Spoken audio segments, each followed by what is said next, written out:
What is up guys, Ghost here, and today we're taking a look at the full Ark Star map for Star Citizen. A lot of people have been wondering, how big is this game actually going to be? Well, if you take a look at the star map here, you'll get an idea of just how many solar system they have planned at the moment.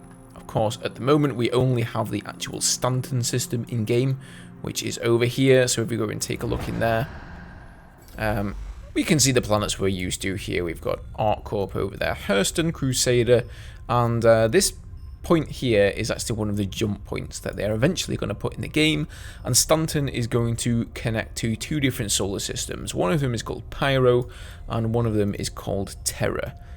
Yeah, there you go. All the way out on the edge of the solar system is the jump point to Terra. A lot of people have been sort of wondering, you know, how are they going to get all these 50 solar systems in the game when they've only got one in the game at the moment? But if you actually go and take a look at the star map, you can realize here that they've actually got quite a lot of stuff planned out at the moment. So if you go and look at some of the neighboring systems, like for example, let's go and check out Terra.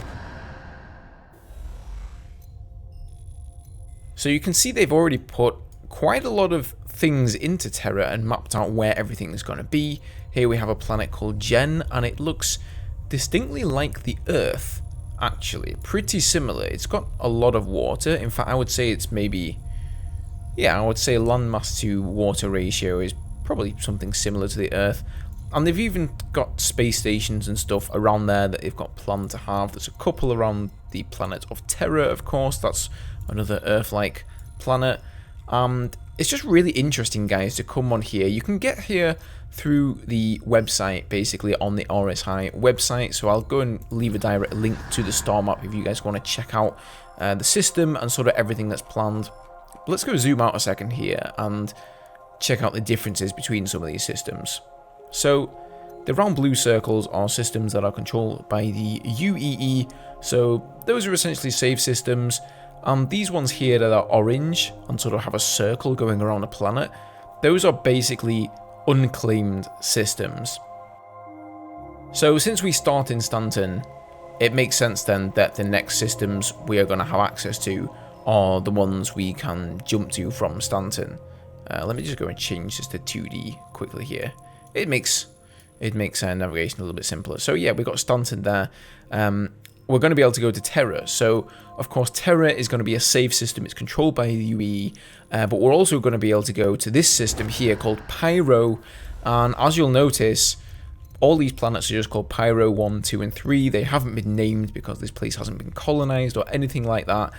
And this is not going to be policed, I think, in any way whatsoever. So, you know, if you hop into this system, you can expect a lot of PvP action. People are just, you know, going to be able to do whatever they want. But I think you should also be able to expect some maybe rarer gems to mine and things like that. Some actual reason for heading in here. We do have this Akiro asteroid field cluster here. So it will be interesting to see if there's something there. You can also see that the sun itself, or the star rather, at the center of the solar system looks very different than the star that is at the center of the Stanton system. So let's just take another zoom out here. Okay, so this is pretty much the center of the solar system at the moment, where you've got Stanton and Terra and all those systems. Can I zoom out anymore? I can't actually.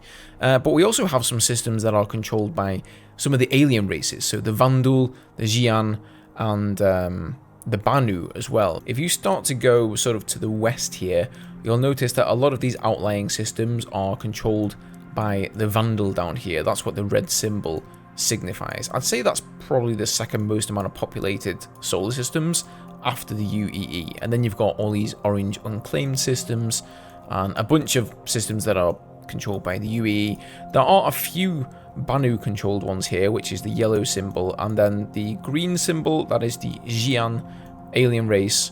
So it's going to be really cool to go and explore all of these outlying systems.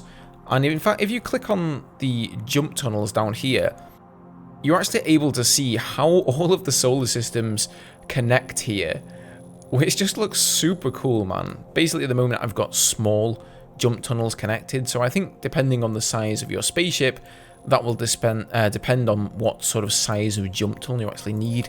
Here are the medium ones, so you can see the medium ones are way bigger here, or there's many more of them, so to speak. And then if we also key in the large ones, then you can see every single jump point, how everything is connecting up here in the solar system. So that just looks really, really nice. You can also turn on sensors here for the population.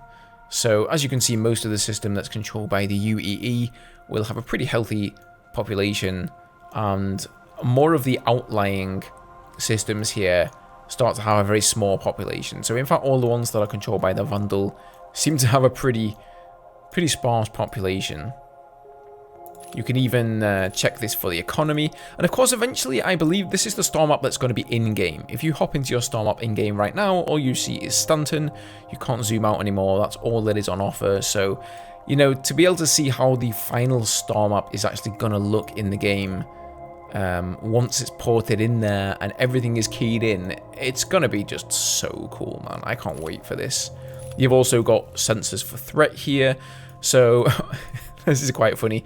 You can see that the only system which poses a significant threat at the moment is in fact Stanton, because that's where most of the PvP action is going on. That's where most of the people are dying, you know, because that's the only solar system we're able to play in at the moment. So once this is in-game, you're going to be able to use these sensors. You know, if you want to plot a course from Stanton to somewhere else in the universe, you're going to be able to check these sensors, see is there any systems along the way that pose a significant threat to me, anywhere I'm likely to get shot down.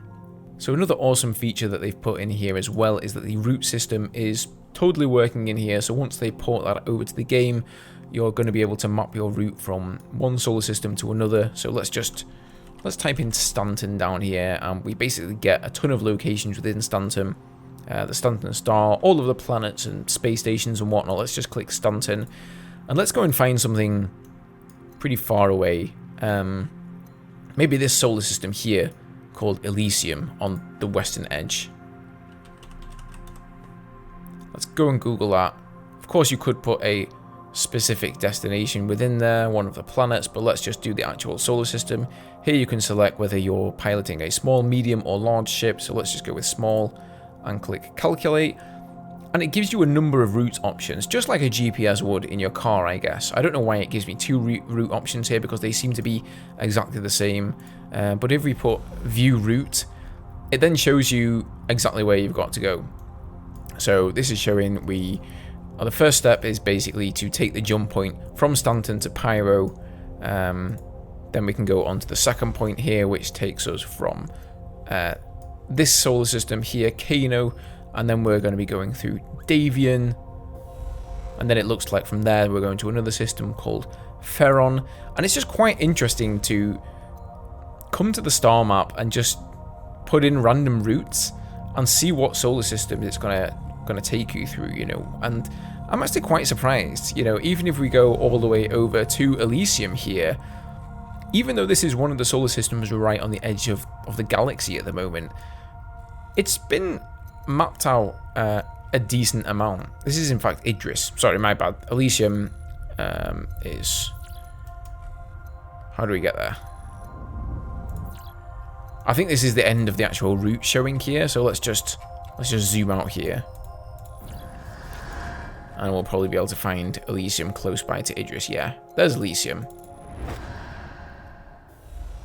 So even this solar system that is right at the edge of the galaxy here, you'll notice most of what's in here are just the jump points, but they've also mapped out where the planets are going to be, you know, what size they're going to be, their names and all that sort of stuff. So looking at this star map, it gives me a little bit more hope for Star Citizen that one day it is actually going to be finished and we are going to have at least some of these star systems intact and playable before the game actually comes out. Because right now in game we've only got Stanton, and I think a lot of us are just hankering to get our hands on a warp gate and go over to Terra or Pyro or whatever solar system it happens to be. So yeah guys, anyway, I'll leave a link down below if you guys want to check this out for yourself. I can spend a decent amount of time in here just playing around, looking at different solar systems. It's quite the experience. So I recommend you guys give it a try for yourself if you play Star Citizen. Anyway, thank you for watching the video, guys. Have a good day, and I'll see you in the next one.